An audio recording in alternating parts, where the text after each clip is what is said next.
मेरा नाम गीता है। मैं एक गरीब परिवार से ताल्लुक़ रखती हूँ। मैं एक विधवा थी, इसीलिए मैं अपनी इकलौती बेटी के साथ मायके में ही रह रही थी। मेरे मायके में सिर्फ मेरे भाई का बेटा ही मेरे साथ रहता था। मेरी बेटी को अपने भाई से इतना प्यार था कि वह अपने भाई के हाथ से ही रात का खाना खाया करती थी। अगर मैं उसे अपने हाथ से खाना खिलाती तो वह रोने लगती। भाई बहन में इतना प्यार देखकर मैं बहुत खुश होती थी।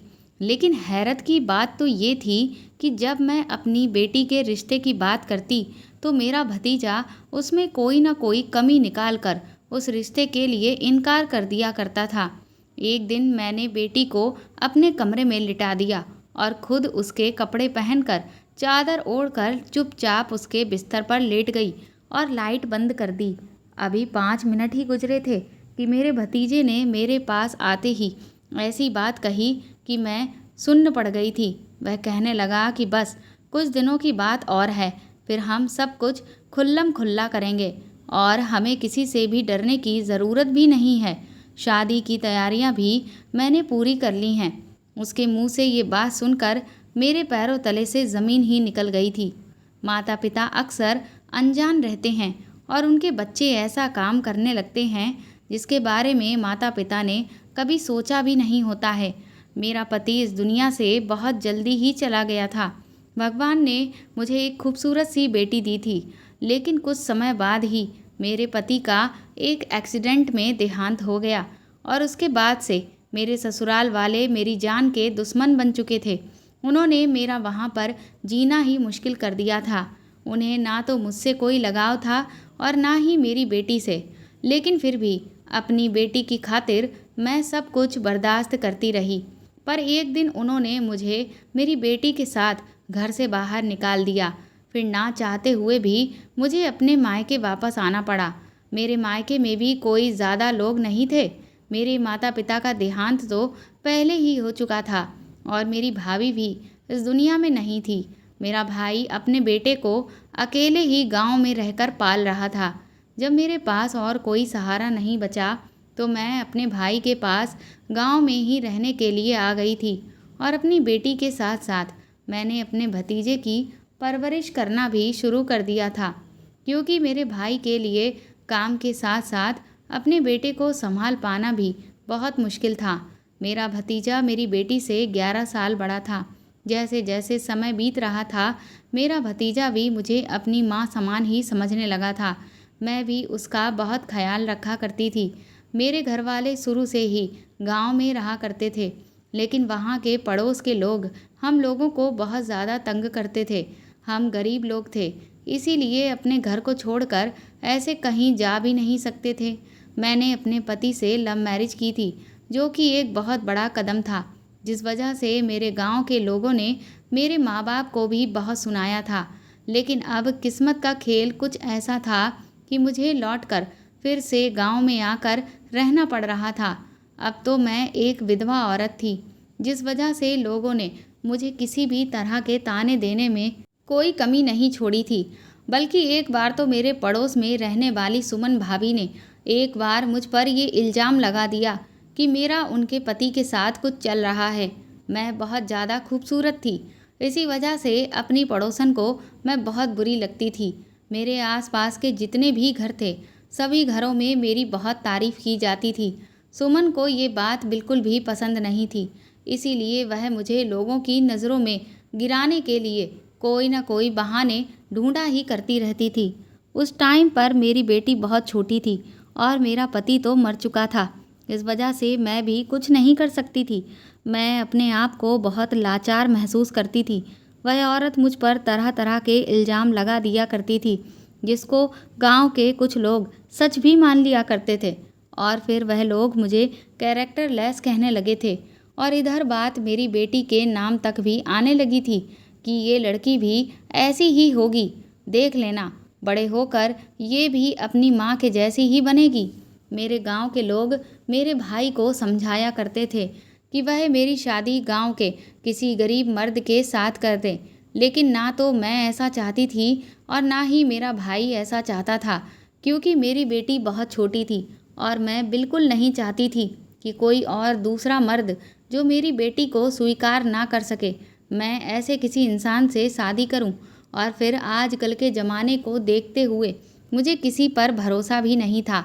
न जाने जो दूसरा इंसान मेरे जीवन में आए वह मेरी बेटी को दिल से अपनी बेटी माने भी या नहीं। यही सब सोचते हुए मैंने कभी भी अपने दिल में शादी का ख्याल नहीं लाया था। मुझे तो बस अपनी बेटी की परवरिश की चिंता लगी रहती थी। इधर मेरे भाई की भी तबीयत कुछ खराब सी रहने लगी थी। जब उन्हें बहुत ज़्यादा तकलीफ़ हुई तो हमने उन्हें एक डॉक्टर को दिखाया और तब हमें रिपोर्ट में पता चला कि मेरे भाई को तो कैंसर है। हमारे सर पर तो जैसे आसमान ही टूट पड़ा था। मुझे तो समझ में ही नहीं आ रहा था कि ना जाने मेरे घर को किसकी नज़र लगी हुई है कि सभी लोग मुझे एक एक करके छोड़कर इस दुनिया से चले जा रहे हैं। और इधर सुमन ने मुझे इस कदर तंग कर दिया था कि मैं बहुत ज़्यादा परेशान हो गई थी। कुछ समय के बाद मेरे भाई का भी उसकी बीमारी के चलते देहांत हो गया और अब पूरे घर का जिम्मा मेरे सर पर ही आ पड़ा था। अब अपनी बेटी और भतीजे की जिम्मेदारी मुझे ही हर हाल में उठानी थी और मुझे कोई काम भी ढूंढना था जिससे मैं अपना घर चला सकूं। लेकिन इस गांव में सुमन की वजह से मेरी काफ़ी बेइज्जती भी हो चुकी थी। तो अब गांव में रहते हुए मैं कभी भी खुशहाल ज़िंदगी नहीं बिता सकती थी और ना ही अपनी मर्जी से कोई काम भी कर सकती थी। एक बार तो बात बहुत ही हद से ज़्यादा बढ़ गई। सुमन ने सारे गांव में ये मशहूर कर दिया कि मैं अपने घर में गैर मर्दों को मिलने के लिए बुलाती हूँ, क्योंकि अब तो मेरे ऊपर पाबंदी लगाने के लिए मेरा भाई भी नहीं है। तब तक मेरा भतीजा काफ़ी समझदार हो चुका था। जब उसे ये बात पता चली तो वह मुझसे कहने लगा कि बुआ, मुझे आप पर पूरा भरोसा है और इसीलिए अब हम लोग ये घर छोड़कर कहीं और ही चलते हैं। यहाँ पर हम लोगों की बहुत ज़्यादा बदनामी हो गई है और फिर हमें माला का भी तो ख्याल रखना है। वह लड़की है और मैं नहीं चाहता कि कोई हमारी माला को अभी से ही बुरा भला कहे। अभी ये लोग आप पर उंगली उठा रहे हैं और कुछ समय के बाद हो सकता है वह हमारी माला पर भी उंगली उठाने लगें। वैसे ही उसे बचपन से ही ये सारी बदनामी मिलती रही है। सुमन बहुत बुरी औरत है। उसने आपकी सारे गांव में बदनामी करवा दी है। अब हमारा यहाँ पर रुकना बहुत मुश्किल हो गया है। मैं आपकी मदद करना चाहता हूँ।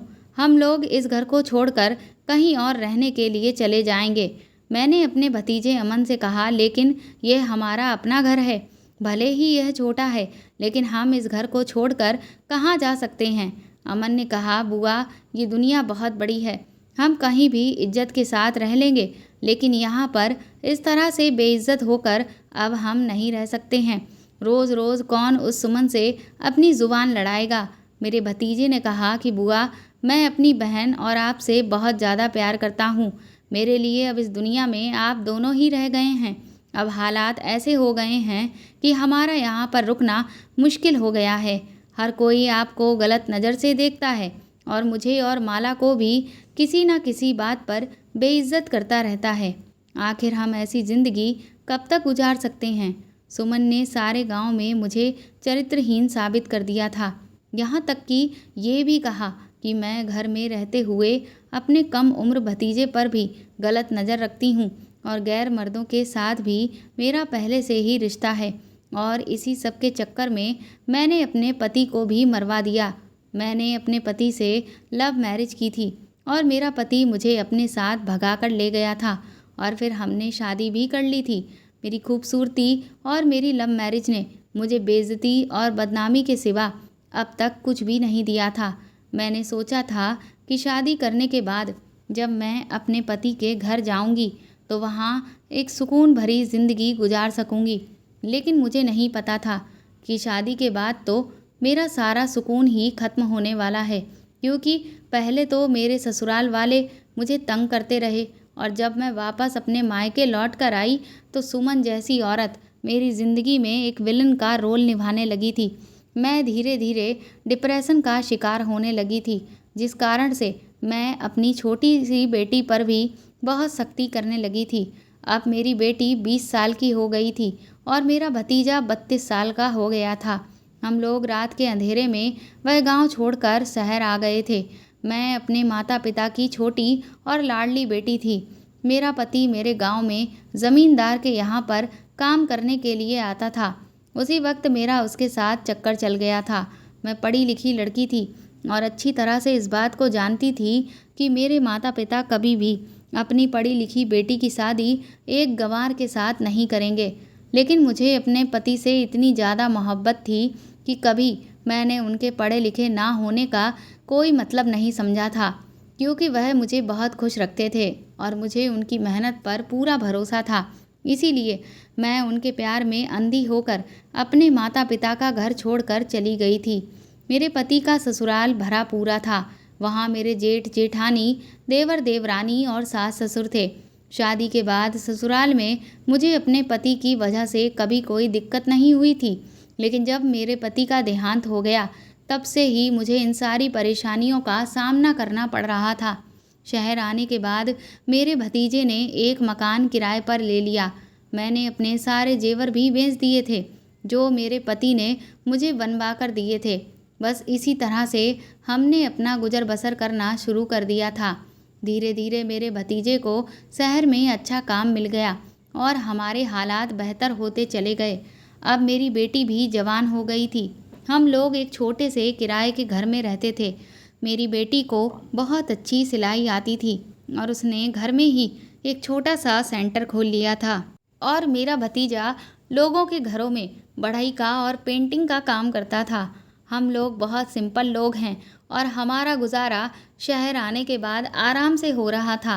पुराने दिनों को याद करके अक्सर मेरी तबीयत खराब हो जाती थी, लेकिन फिर मैं खुद पर कंट्रोल कर लिया करती थी। मेरे भतीजे ने मेरा बहुत साथ दिया था और उसे मेरी बेटी से भी बहुत प्यार था। बचपन से ही मेरी बेटी ने अपने भाई के सिवा किसी और को नहीं देखा था। जब मैं उन दोनों भाई बहन की मोहब्बत को देखती तो मेरा दिल बहुत ज़्यादा खुश हो जाता था। इतने सालों हम लोग अकेले ही रहे थे। शहर आ जाने के बाद भी मैंने पड़ोसियों से ज़्यादा मेल जोल नहीं रखा था और ना ही मैंने अपनी बेटी को भी बाहर ज़्यादा जाने दिया था। वह सिर्फ अपने कॉलेज के लिए ही बाहर निकलती थी या किसी ज़रूरी काम के लिए। बाकी घर में ही लड़कियां सिलाई सीखने के लिए उससे आती थीं। मैं अपनी बेटी को समझाती थी। मेरा कहना था कि ये दुनिया बहुत बुरी है, यहाँ मोहब्बत के नाम पर धोखे मिलते हैं। मेरे भतीजे ने अपनी बहन को हमेशा बहुत प्यार दिया था। मेरे भतीजे की हाइट हेल्थ इतनी अच्छी थी कि उसकी इतनी उम्र हो जाने के बाद भी वह जवान ही लगता था। मैं जब भी अमन से शादी करने के लिए कहती तो वह अपनी शादी के लिए इनकार कर दिया करता था। कहता था कि पहले मैं माला की शादी करूँगा, उसके बाद अपनी शादी करूँगा। लेकिन मैं उससे कहती कि अमन, जब तक तो तुम्हारी उम्र और भी ज़्यादा हो जाएगी। पर वह कहता कि मुझे अपनी उम्र की कोई परवाह नहीं है। मैं हमेशा अपने भतीजे की तरफ से बेफिक्र ही रहती थी। वह मेरी बेटी का बहुत ख्याल रखता था, बल्कि मेरी बेटी के साथ एक दोस्त की तरह रहता था। मेरे भतीजे ने कभी पढ़ाई लिखाई नहीं की थी, लेकिन शहर आने के बाद उसने अपनी कमाई से मेरी बेटी को पढ़ाया लिखाया था और उसके बाद जब मेरी बेटी बड़ी हुई तो उसने अपने भाई को ट्यूशन दी, जिसकी वजह से मेरा भतीजा भी पढ़ना लिखना जान गया था। मुझे इन दोनों का प्यार देखकर बहुत खुशी होती थी, लेकिन फिर कुछ अजीब सा होने लगा था। इतना अजीब कि मैं हैरान और परेशान रहने लगी थी। मेरी बेटी मेरे हाथ से खाना खाया करती थी, लेकिन कुछ दिनों से वह जिद कर रही थी कि वह खाना खाएगी तो सिर्फ अपने भाई के हाथ से ही खाएगी। मैंने अपनी बेटी को बहुत समझाया कि तुम्हारा भाई सो गया है और सुबह उसको काम पर भी जाना होता है, इसीलिए वह जल्दी उठता है। तुम खाना खा लो और लेट कर सो जाओ। लेकिन उसका कहना था कि भाई को ही बुलाओ, मैं सिर्फ अपने भाई के हाथ से ही खाना खाऊंगी। मुझे उसकी बात से गुस्सा आ गया। मैंने उससे कहा कि ये क्या हरकत है, छोटे बच्चों की तरह तुमने ये कैसी अजीब सी जिद लगा रखी है। इतनी ही देर में मेरी कड़क आवाज़ सुनकर मेरा भतीजा अमन भी माला के कमरे में आ गया। शायद मेरी कड़क आवाज़ ने उसको जगा दिया था। उसका कहना था कि बुआ, आप क्यों शोर कर रही हो। मैंने उसको बताया कि ये ऐसी जिद कर रही है कि इसको तुम्हारे हाथ से ही खाना खाना है। मेरी ये बात सुनकर अमन हंसने लगा और कहने लगा, बस इतनी सी बात है, कोई बात नहीं, मैं माला को अपने हाथ से खाना खिला देता हूँ। माला ने अमन के हाथ से खाना खा लिया और अमन माला के कमरे में ही लगभग 1 घंटे तक बैठा रहा।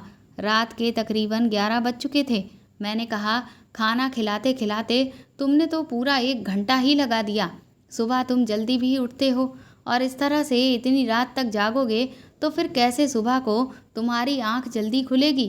तो वह कहने लगा, बुआ हम भाई बहन बातें कर रहे थे, बस बातें करने में ही कुछ टाइम हमें ज़्यादा लग गया। मैंने अमन से कहा, बातें करने में टाइम खराब मत किया करो, चलो जाकर सो जाओ। मुझे बड़ी हैरानी हो रही थी कि अचानक माला को क्या जिद लग गई है कि उसे अपने भाई के हाथ से ही खाना खाना है। फिलहाल ये बात कई दिनों तक इसी तरह से चलती रही, लेकिन ये एक दिन की बात नहीं थी। अब माला रोज़ यही करने लगी थी कि अपने भाई के हाथ से ही खाना खाया करती थी और अमन उसको खाना खिलाने के बहाने 2 या 3 घंटे से पहले उसके कमरे से बाहर नहीं निकलता था। मुझे लगा कि शायद वह दोनों आपस में टीवी देखते रहते होंगे, जिसमें वह बिजी हो जाते होंगे। लेकिन जब मैंने एक दिन जाकर देखा तो ऐसा कुछ भी नहीं था। कमरे में बस वह बैठे दोनों बातें ही कर रहे थे। एक दिन तो 2.5 घंटे से ज़्यादा हो गया था और मुझे बहुत गुस्सा आ गया था कि ये भी कोई टाइम है बातें करने का। आखिर रात के 2-3 बजे तक कौन इस तरह से बातें करता रहता है। मैंने जैसे ही दरवाज़ा बजाने की कोशिश की तो मैं ये देखकर हैरान रह गई थी कि दरवाज़ा तो अंदर से बंद था। मैंने ज़ोर ज़ोर से दरवाज़ा पीटना शुरू कर दिया और दरवाज़ा खुलते खुलते तकरीबन 10 मिनट लग गए थे। मैंने कहा कि ये दरवाज़ा अंदर से बंद क्यों किया था और फिर मैं कितनी देर से दरवाज़ा बजा रही हूँ, क्या दरवाज़ा खोलने में इतनी देर लगती है। तुम दोनों दरवाज़ा बंद करके अंदर क्या कर रहे थे हो, भला ये भी कोई तरीका है। अमन ने कहा, वो दरवाज़ा शायद गलती से बंद हो गया होगा, हम लोग तो टीवी देख रहे थे, इस वजह से हमें दरवाज़ा बजने की आवाज़ ही नहीं सुनाई दी थी। मैंने कहा, तुम लोग रात के 3 बजे टीवी देख रहे हो, ये भी कोई टाइम है टीवी देखने का। और तो और तुम लोग किसी वीआईपी घर में नहीं रहते हो जहाँ पर ऑटोमेटिक लॉक लगे हुए हैं। ये कोई ऑटोमेटिक दरवाज़ा नहीं है जहाँ पर कुंडी खुद ब खुद लग जाएगी। मैंने अपने भतीजे से कहा, जाओ जाकर अपने कमरे में सो जाओ और आइंदा दोनों ऐसी हरकत ना करना। मैं अपनी बेटी को भी बहुत डांट लगाई थी। मेरी बेटी की पढ़ाई पूरी होने वाली थी, अब उसकी शादी की उम्र हो चुकी थी। मैं नहीं चाहती थी कि अब वह किसी भी गलत काम में पड़ जाए और इसीलिए मैं जल्द से जल्द उसकी शादी करना चाहती थी, जबकि मेरी शादी भी कम उम्र में ही हो गई थी। मैंने एक रिश्ते वाली से कहा हुआ था कि वह मेरी बेटी के लिए अच्छा सा रिश्ता लेकर आए और इसीलिए वह एक दिन एक रिश्ता लेकर आई और लड़के की माँ को भी साथ में लेकर आई थी। लड़के की माँ ने मेरी बेटी को देखा और 2-3 सवाल के बाद मैंने अपनी बेटी को कमरे में वापस भेज दिया। मेरा भतीजा काम पर गया हुआ था, लेकिन ना जाने वह उस वक्त काम छोड़कर कैसे घर पर आ गया था और उसने घर आते ही लड़के वालों के साथ अजीब तरह से बदतमीजी करना शुरू कर दिया और फिर वह उन लोगों से कहने लगा कि ये लड़की तो बिल्कुल भी ठीक नहीं है और ना ही इसने आपके लिए ये सारा नाश्ता बनाया है। ये नाश्ता तो सब मार्केट से खरीद कर आया हुआ है, उसे तो कुछ भी नहीं आता है। वह लड़की बिल्कुल जाहिल और गंवार है और कहने लगा कि ये लड़की हर वक्त किसी न किसी से लड़ाई झगड़ा ही करती रहती है। अभी कुछ दिन पहले ही इसने अपने कॉलेज में अपने एक टीचर का ही सर फोड़ दिया, बल्कि बिल्कुल जरा सी बात पर। आप लोग मेरी इस बात पर यकीन नहीं करेंगे, लेकिन ये लड़की बड़ी ही गुस्सैल किस्म की है। बल्कि उस वक्त तो हमारे घर पर पुलिस भी आ चुकी थी। फिर जैसे तैसे करके हमने इस केस को रफा दफा किया था। वह औरत बड़ी ही हैरानी से मेरे भतीजे की तरफ देख रही थी और बार बार मुझे भी देख रही थी। मैं बहुत परेशान हो गई थी और ये सोच रही थी कि अमन ने ये क्या तमाशा बना रखा है और जाने क्या बकवास बोलता ही चला जा रहा है, जबकि इस बात में कोई भी सच्चाई नहीं थी। वह भी अच्छे से जानता था कि वो झूठ बोल रहा है। ना जाने क्यों वह लड़के वालों से झूठ बोल रहा था। मेरी बेटी ने कभी किसी भी टीचर का सर नहीं फोड़ा था, यहाँ तक कि उसने तो कभी स्कूल में किसी से बदतमीजी तक नहीं की थी। मुझे अमन से ऐसी उम्मीद बिल्कुल भी नहीं थी। न जाने इस लड़के को क्या हो गया था। मैं ये देखकर खुद हैरान हो गई थी कि कहीं ये कोई नशा वशा करके तो नहीं आया है। तभी लड़के की माँ मुझसे कहने लगी कि ऐसी बदतमीज़ लड़की से हमें रिश्ता नहीं करना है, और वह बहुत सारी बुरी भली बातें हम लोगों को सुनाकर हमारे घर से चली गई। जैसे ही वह लोग चले गए तो उनके जाने के बाद मैंने अमन से सवाल किया कि तुमने ये सब कुछ आखिर क्यों किया। तो अमन कहने लगा, बुआ, इन लोगों की शक्ल देखी थी, ये लोग कहीं से भी ढंग के लोग नहीं लग रहे थे। मैं अपनी बहन की शादी ऐसे लोगों के साथ हरगिज नहीं करूँगा। मुझे तो वह लड़का बिल्कुल भी पसंद नहीं है। आपने देखा हमारी माला कितनी खूबसूरत है और कितनी कम उम्र की है, जबकि इनका लड़का तो कितना उम्र दराज लग रहा था। मुझे वह लड़का बिल्कुल भी पसंद नहीं आया था, इसीलिए मैंने ऐसा किया। मैंने अमन से कहा कि पागल लड़के, तुम एक बार मुझसे भी तो पूछ सकते थे। तुम्हें इतना तमाशा बनाने की ज़रूरत ही क्या थी। तुमने उन लोगों को बुरा भला नहीं कहा है, बल्कि उन लोगों के सामने अपनी बहन की इंसल्ट कर दी है। अब देखो ये लोग कहीं और जाकर हमारी माला के बारे में ऐसी ऐसी बातें करेंगे कि फिर कोई भी हमारे घर पर रिश्ता लेकर नहीं आएगा। अमन कहने लगा कि ऐसा कुछ भी नहीं होगा बुआ, जैसा आप सोच रही हैं। मैंने ऐसा इसलिए किया कि ऐसे घटिया लोग हमारे घर पर दोबारा रिश्ता लेकर ना आ सकें। और आप तो उन लोगों पर इतना फिदा हो रही थीं सिर्फ उनके घर और जायदाद देखकर। ये तो देखो कि हमारी माला कितनी खूबसूरत और प्यारी है, और उस लड़के की शक्ल से ही लग रहा था कि वह एक नंबर का ठरकी है। और उसकी माँ को देखा आपने, वह कितनी चालाक औरत लग रही थी। मैं अपनी माला को किसी ऐसे लड़के के हवाले नहीं करना चाहता। मुझे अमन की हरकत पर बहुत तेज गुस्सा आ रहा था, लेकिन अब जो हो चुका था वह तो हो चुका था। उन लोगों से दोबारा बात करने का भी अब कोई फ़ायदा नहीं था। अगर मैं कहती कि मेरा भतीजा मजाक कर रहा था, तब भी वह लोग मेरी बात को नहीं मानते। शाम के टाइम पर अमन और माला आंगन में बैठे हुए समोसे खा रहे थे और खूब खुलकर हंसी मजाक कर रहे थे, जबकि इधर मेरा मूड बहुत ज़्यादा ख़राब था। न जाने उनको किस बात की इतनी खुशी थी। एक दिन मैं अपनी बेटी के कमरे की सफाई कर रही थी और वो कॉलेज एग्ज़ाम देने के लिए गई हुई थी, तो उसका मोबाइल घर पर ही रह गया था। मैं उसके कमरे में ही मौजूद सफाई कर रही थी कि तभी अचानक माला के मोबाइल पर किसी का फ़ोन आने लगा। मैंने जब कॉल रिसीव किया तो माला के कॉलेज की एक फ्रेंड बोल रही थी। वह कहने लगी, आंटी, इतने दिनों से माला की तबीयत कैसी है। अब माला ने कॉलेज में एप्लीकेशन लगाई हुई है और बताया था कि उसकी तबीयत ठीक नहीं है, इसीलिए उसे 2 दिन की छुट्टी चाहिए। मैंने इसको बताया कि बेटा, माला तो कॉलेज ही गई हुई है, उसने कोई एप्लीकेशन नहीं दी है, और बल्कि उसकी तबीयत भी बिल्कुल ठीक है। उसने कहा, नहीं आंटी, उस एप्लीकेशन पर तो आपके भी साइन बने हुए थे। मैंने कहा, माला ने तो मुझे ये बताया था कि कॉलेज में एग्ज़ाम चल रहे हैं और वह एग्ज़ाम देने के लिए ही तो कॉलेज गई हुई है। लेकिन उसकी सहेली ने बताया कि नहीं आंटी, कॉलेज में एग्ज़ाम नहीं चल रहे हैं, बल्कि काफ़ी दिनों से तो माला कॉलेज आ ही नहीं रही है। उसकी ये बात सुनकर मैं बहुत परेशान हो गई थी कि ना जाने मेरी बेटी ये क्या कर रही थी। घर से तो वो कॉलेज का कहकर ही निकलती थी, फिर वह कॉलेज क्यों नहीं जा रही थी। मैंने उसकी सहेली से बोल दिया था कि तुम उसको ये बात अब मत बताना कि तुम्हारी और मेरी इस तरह की कोई बात हो चुकी है। और फिर मैंने कॉल काट दिया। मैंने माला का मोबाइल वहीं उसके कमरे में ही रख दिया था। शाम को अमन और माला को जब मैंने अपने कमरे में बुलाया तो कमरे का माहौल बिल्कुल अदालत जैसा बना हुआ था। मैंने माला को उसकी दोस्त की कॉल के बारे में खुद ही सब कुछ बता दिया और फिर सब कुछ उससे पूछा कि ये सब क्या है और तुम कॉलेज के बहाने आखिर कहाँ जाती हो। तुम्हारी सहेली बता रही थी कि तुम लगभग 5 दिन से कॉलेज नहीं जा रही हो और तुमने एप्लीकेशन भी दी हुई है जिस पर तुमने मेरे फर्जी साइन भी कर दिए हैं। तुम्हारी हिम्मत कैसे हुई ये सब झूठ बोलने की और मेरे नाम से सिग्नेचर करने की। तुम ये सब कुछ क्या कर रही हो। अमन और माला दोनों ही सर झुकाकर खड़े हुए थे, क्योंकि उनको पता था कि अब उनकी चोरी पकड़ी गई थी, इसीलिए उनके पास बोलने के लिए भी कुछ भी नहीं बचा था। मुझे बहुत गुस्सा आ गया था।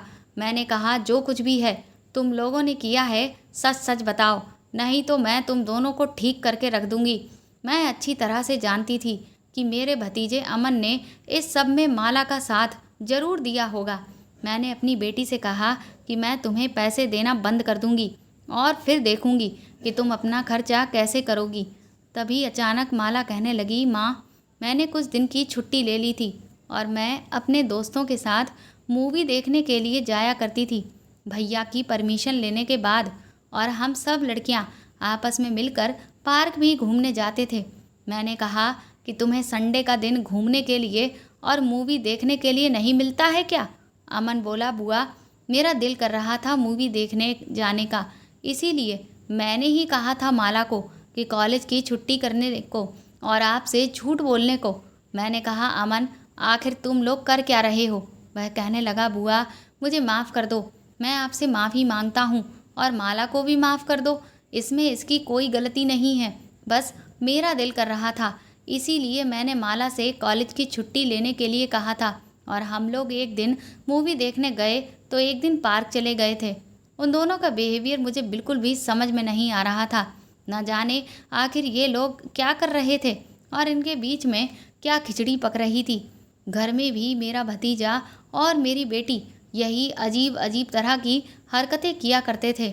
मैं अब उन दोनों पर कड़ी नज़र रखने लगी थी। ये दोनों घर में भी खूब हंसी मजाक करने लगे थे, तो कभी आपस में 2-2 3-3 घंटे बैठकर बातें करते रहते थे।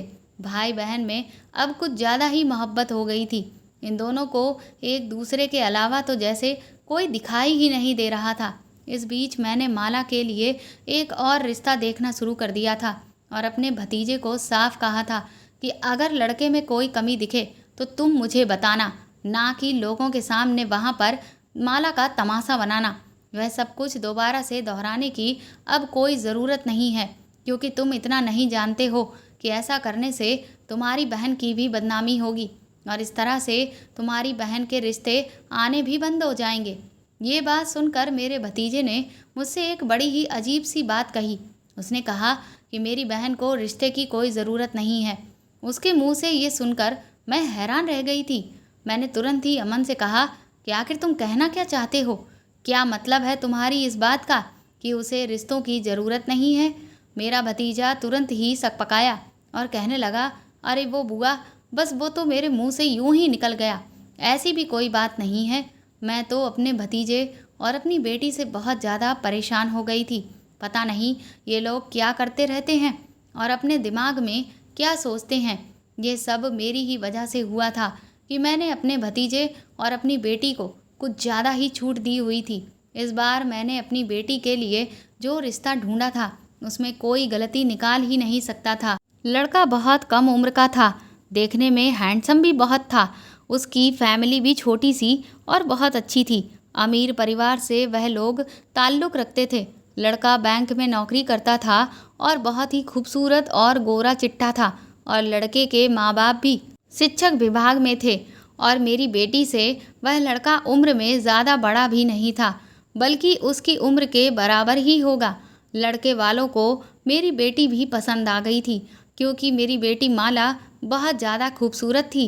मैंने अपने भतीजे की तरफ देखा कि अब तो वह कोई गलती निकाल ही नहीं सकता, लेकिन अमन के चेहरे से उस वक्त बहुत ज़्यादा परेशानी झलक रही थी।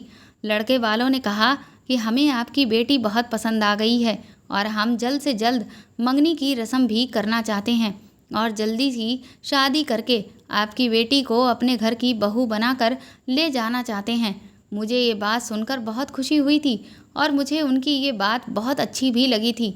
उन्होंने कहा कि अब हम आपके घर आ गए हैं, एक बार आप लोग भी हमारे घर आकर सारी इन्फॉर्मेशन ले लें, उसके बाद सारी बातें बैठकर कर ली जाएंगी और शादी की डेट भी फिक्स कर ली जाएगी। मुझे एक बात बहुत पसंद आई थी, उन्होंने हमें अपने घर आने के लिए फ़ौरन ही इनवाइट कर दिया था। मैंने भी कह दिया था कि हम 2 दिन बाद आप लोगों के घर आ जाएंगे। जब वो लोग हमारे घर से चले गए तो मेरा भतीजा कहने लगा कि हम यहाँ पर माला का रिश्ता नहीं करेंगे। मैंने अमन की तरफ हैरान होकर देखा, जैसे कि वह मेरी बेटी की शादी होने ही नहीं देना चाहता था। मैंने कहा, क्यों नहीं करेंगे? यहाँ पर रिश्ता क्या खराबी है इस रिश्ते में? मैंने कहा ऐसे रिश्ते तो नसीब वालों को ही मिलते हैं। इतना पढ़ा लिखा रिश्ता है। मैं तो यहाँ अपनी बेटी की शादी करने के लिए तैयार हूँ। और शुक्र करो कि जो तुम्हारी बहन के भाग्य जाग चुके हैं। मैं तो अपनी बेटी की शादी इसी परिवार में करूँगी, और वह भी जल्द से जल्द करके ही रहूँगी। कहीं ऐसा ना हो कि ये रिश्ता हमारे हाथ से निकल जाए। वो लोग बहुत अमीर और पढ़े लिखे हैं, साथ ही अपने घर की बहू बेटियों पर कोई पाबंदी भी नहीं लगाते हैं। मुझे उन लोगों के यहाँ ये बात बहुत ही अच्छी लगी थी। उनका कहना था कि 2 दिन बाद ही आप अपनी बेटी को भी अपने साथ लेकर हमारे घर पर आ जाओ। दोनों बच्चे आपस में बैठकर आराम से बात कर लेंगे, एक दूसरे के विचार जान लेंगे, क्योंकि उन दोनों को साथ में अपनी पूरी ज़िंदगी गुजारनी है। इसीलिए उनका बात करना बहुत ज़रूरी है। मुझे उनका ये बिहेवियर बहुत ज़्यादा पसंद आया था, क्योंकि ऐसे लोग बहुत ही कम होते हैं जो लड़का लड़की को शादी से पहले बात करने की परमिशन देते हैं। मैं तो अपने भतीजे और अपनी बेटी से दोनों से ही मैंने ये कह दिया था कि शादी तो अब वहीं पर ही होगी।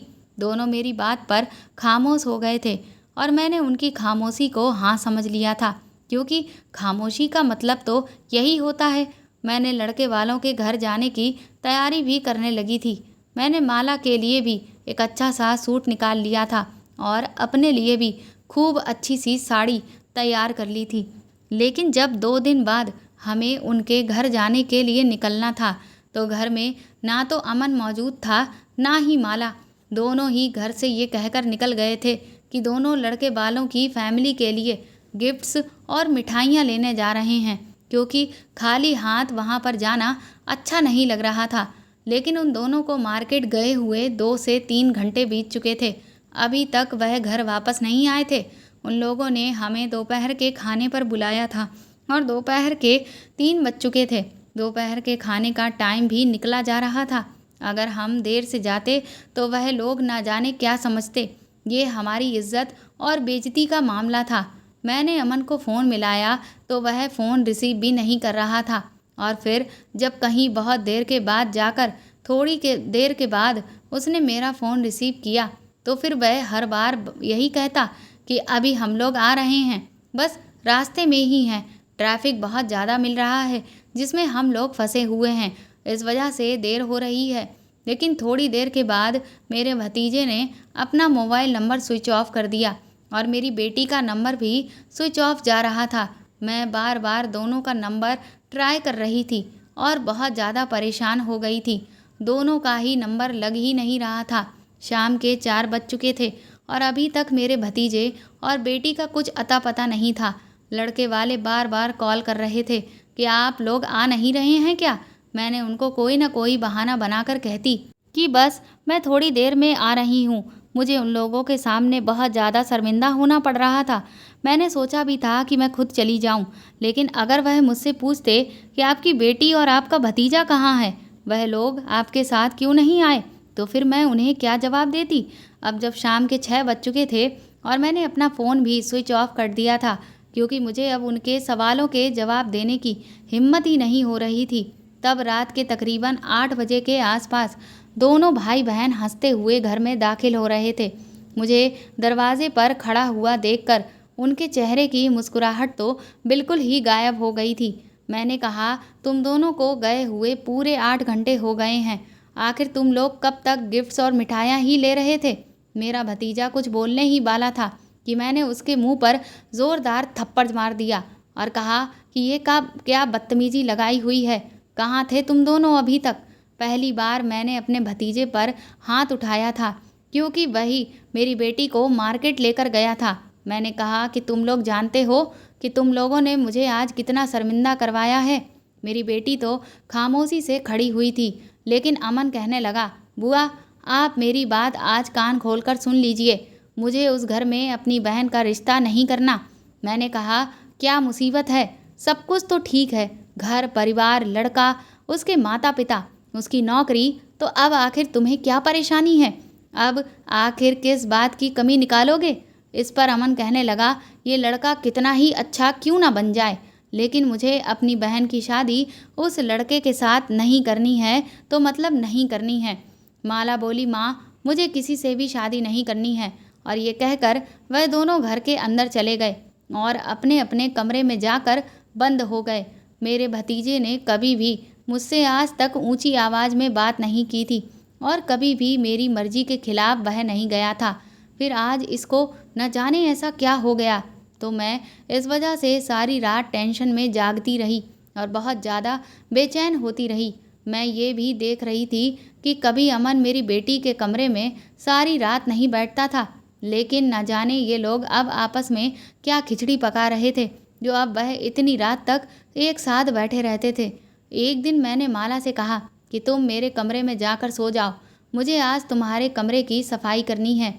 माला मेरे कमरे में जाकर सो गई थी।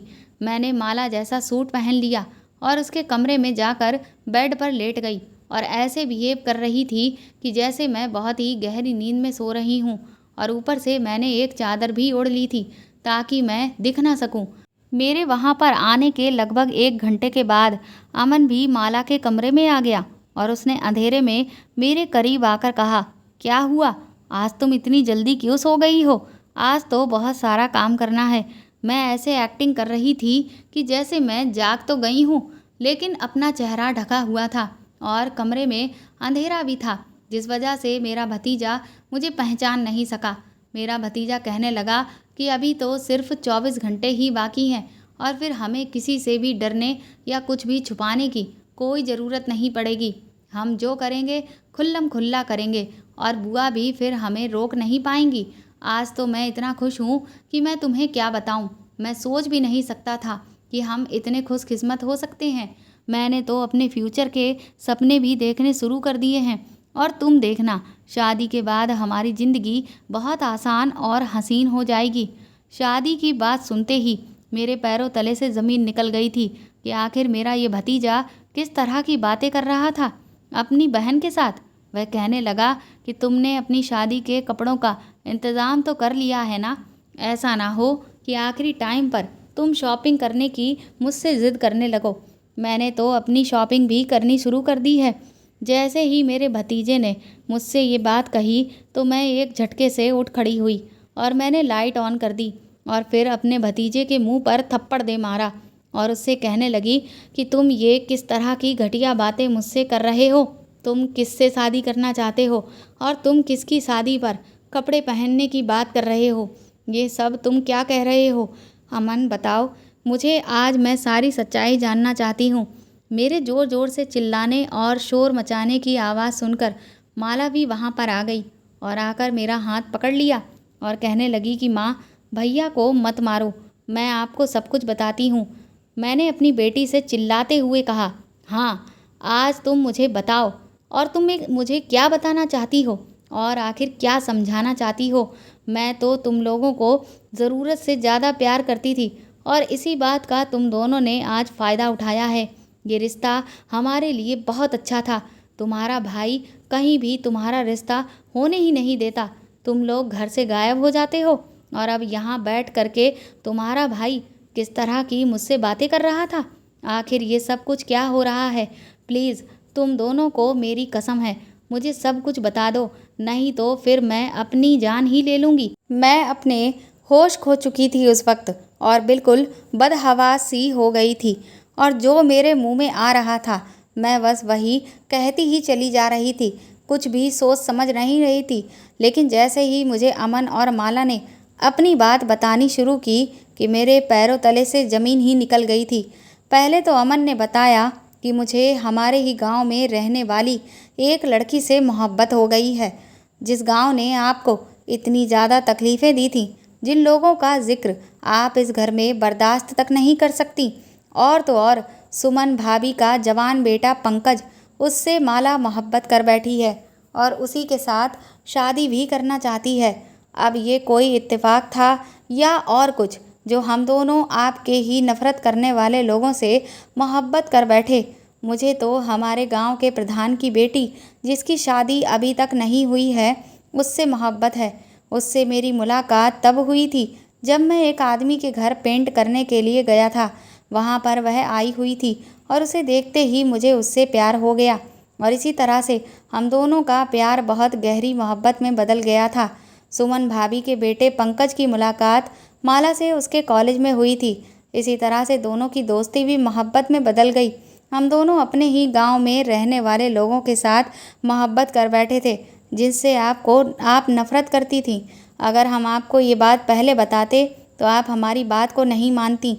इसीलिए हमने शादी करने का फ़ैसला कर लिया था और यही बातें हमें एक दूसरे से काफ़ी घंटे तक बैठकर करते रहते थे कि क्या करना है, कैसे करना है। और मैं अपनी और माला की शादी के लिए पैसा भी इकट्ठा कर रहा था और वह दोनों भी जानते हैं कि उनके परिवार वाले हमारी शादी के लिए कभी नहीं मानेंगे।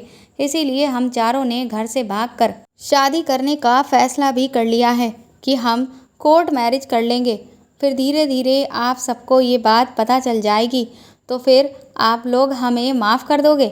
हम अपनी मोहब्बत के आगे मजबूर हो गए थे। हम आपको तकलीफ़ नहीं पहुंचाना चाहते थे। हम क्या करते, क्योंकि हम मोहब्बत कर बैठे थे।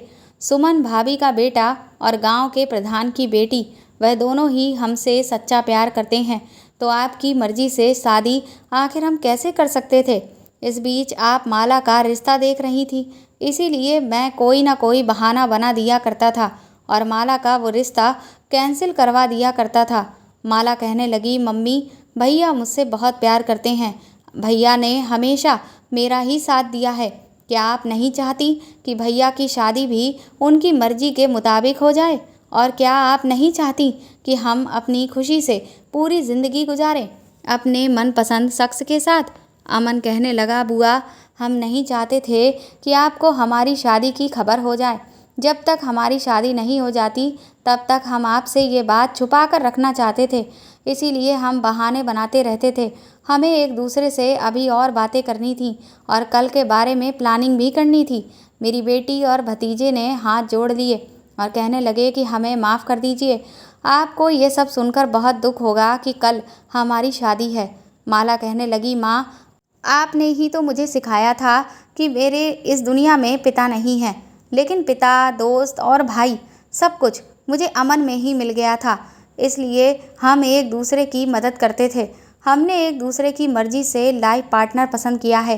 गांव का माहौल बिल्कुल बदल गया है, क्योंकि सुमन आंटी को गुजरे हुए अब कई साल गुजर चुके हैं। अब सब सुधर गए हैं। कोई भी अब आपको वहाँ कुछ नहीं कह सकता, क्योंकि पहले लोग आपकी लाचारी का फ़ायदा उठाया करते थे। अब तो हमारे हालात पहले से बहुत बेहतर हो गए हैं। इसीलिए किसी की मजाल नहीं कि कोई मेरी माँ पर उंगली भी उठा सके। और आपकी बेटी इतनी हिम्मत वाली हो गई है कि वह अपनी फैमिली के किसी भी मेंबर के साथ बदतमीज़ी करने वाले के हाथ पैर भी अच्छे से तोड़ सकती है। अमन कहने लगा, हाँ बुआ, माला बिल्कुल ठीक कह रही है। सुमन का बेटा पंकज बहुत अच्छा और पढ़ा लिखा है। वह लड़का यहीं अपने शहर में ही नौकरी करता है, अच्छा कमाता है, अच्छा खाता है। उसके माता पिता दोनों ही इस दुनिया से जा चुके हैं। अब हमारी माला को वहाँ किसी चीज़ की कोई कमी नहीं होगी। उसका घर भी अब पहले जितना छोटा नहीं रहा है। उसने अपनी कमाई से अपने घर को बहुत बड़ा कर लिया है और प्रधान की बेटी की उम्र मेरी जितनी ही हो गई है। प्रधान के मरने के बाद उसकी सौतेली माँ ने आज तक उसकी शादी नहीं की, इसीलिए मैं उससे शादी करना चाहता हूँ। वह मुझसे बहुत प्यार करती है। मैं उसे अपने घर की इज्जत बना लूँगा और मुझे पता है कि आप उसे बहुत खुश रखेंगी। वह दोनों बोलते जा रहे थे और रोते जा रहे थे। ये बात तो सच थी कि ये लोग अगर मुझे सच बताते तो मैं कभी भी उनकी शादी के लिए हाँ नहीं करती और उस गांव से कभी भी उनका नाता जोड़ने नहीं देती। लेकिन शायद सही कहते हैं, आप जो नहीं चाहते हैं वही आपके साथ हो जाता है। मैं उस गांव से बहुत दूर आ गई थी, लेकिन उस गांव से अब दोबारा नाता जुड़ गया था। इनको प्यार हुआ तो उसी गांव में रहने वालों से। मैं एक तरफ तो अपना सर पकड़कर बैठ गई थी। मुझे समझ में नहीं आ रहा था कि अब मैं क्या फ़ैसला करूं। लेकिन वह दोनों तो चुपचाप मेरे कदमों में बैठ गए थे और फिर उन्होंने मेरे पैर पकड़ लिए। कहने लगे, प्लीज़ मान जाओ ना, हमारी खुशी में शामिल हो जाओ ना। हम उन दोनों के बिना खुश नहीं रह पाएंगे। अगर आप चाहती हो कि हम आपकी मर्ज़ी से शादी कर लें तो आप जहाँ कहोगी हम वहीं पर शादी कर लेंगे। लेकिन एक बात तो पक्की है कि हम खुश नहीं रहेंगे। मैंने उन दोनों के सर पर हाथ रखा और कहा कि तुम्हें क्या लगता है कि मुझे तुम लोगों की खुशी की कोई परवाह नहीं है। तुम लोगों की खातिर ही तो मैं उस गांव से निकलकर यहाँ इस शहर में आ गई थी, और तुम दोनों की वजह से मैंने दूसरी शादी भी नहीं की थी। मैंने अपनी सारी ज़िंदगी तुम लोगों के हवाले कर दी थी। क्या मैं तुम दोनों के लिए इतनी सी भी कुर्बानी नहीं दे सकती हूँ? ठीक है, मैं गांव जाकर पंकज से बात करना चाहती हूँ और उस लड़की के घर पर रिश्ता लेकर जाना चाहती हूँ जिससे अमन शादी करना चाहता है। शादी कोर्ट मैरिज के तरीके से नहीं, बल्कि इज्जत के साथ होगी और बहुत धूमधाम से होगी। तुम दोनों की शादी मैं ही करवाऊंगी। तुम्हें कोर्ट मैरिज करने की कोई ज़रूरत नहीं है। वह दोनों रोते हुए मेरे गले लग गए तो मैंने दोनों को बहुत ज़्यादा प्यार किया था। आखिर मेरे लिए मेरा भतीजा और मेरी बेटी ही सब कुछ थे, इसलिए मैंने अपनी सारी खुशियाँ उन पर कुर्बान कर दी थी। तो क्या मैं उनकी खुशी के लिए अब इतनी सी भी बात नहीं मान सकती थी? और जिस गांव की बात हो रही थी, उस गांव से मुझे बड़ी बेइज्जती मिली थी, लेकिन अब जब सब कुछ ठीक हो गया है, वो बात काफ़ी सालों पुरानी है, तो मैं भी इस बात को भूलना चाहती हूँ। मैं गांव गई और वहाँ की प्रधान की बेटी से अपने भतीजे का रिश्ता मांगने चली गई, और दूसरी तरफ पंकज के माता पिता तो मर चुके थे, लेकिन एक उसकी कुंवारी बहन थी। वो अपनी बहन को लेकर हमारे घर आ गया। उसने माला का रिश्ता मांग लिया और फिर एक ही दिन में अपनी बेटी को मैंने विदा किया, और दूसरी तरफ अपने भतीजे की पत्नी को विदा करवा कर मैं घर लेकर आ गई थी। अब वह दोनों बहुत खुश हैं और अपनी ज़िंदगी आराम से जी रहे हैं। मेरी खुशी तो मेरा भतीजा और मेरी बेटी ही थे, इसलिए मैंने मेरी पुरानी सारी बातों को ख़त्म कर दिया था। मेरी बेटी अपने ससुराल में बहुत खुश रहती है। सुमन का बेटा बिल्कुल भी सुमन पर नहीं गया है। वह बहुत अच्छा है और समझदार है। उधर मेरी बहू भी बहुत अच्छी है। दोस्तों, अगर आपको ये कहानी पसंद आई हो तो इसे ज़्यादा से ज़्यादा शेयर करें, लाइक करें और मेरे चैनल को सब्सक्राइब करके मेरे चैनल को सपोर्ट करें। साथ ही अगर आप चाहें तो मुझे सुपर थैंक्स भी खरीद कर दे सकते हैं। सुपर थैंक्स का ऑप्शन आपको इस वीडियो के नीचे दिए हुए सभी ऑप्शंस में दिख जाएगा, जो कि हार्ट शेप में बने हुए डॉलर के साइन के तौर पर है। और अगर आप मेरे चैनल पर नए हैं तो सब्सक्राइब करके बेल आइकन को ज़रूर दबा दीजिएगा, ताकि आगे भी मैं आपको ऐसी ही अच्छी कहानियाँ सुनाती रहूँ। Thank you.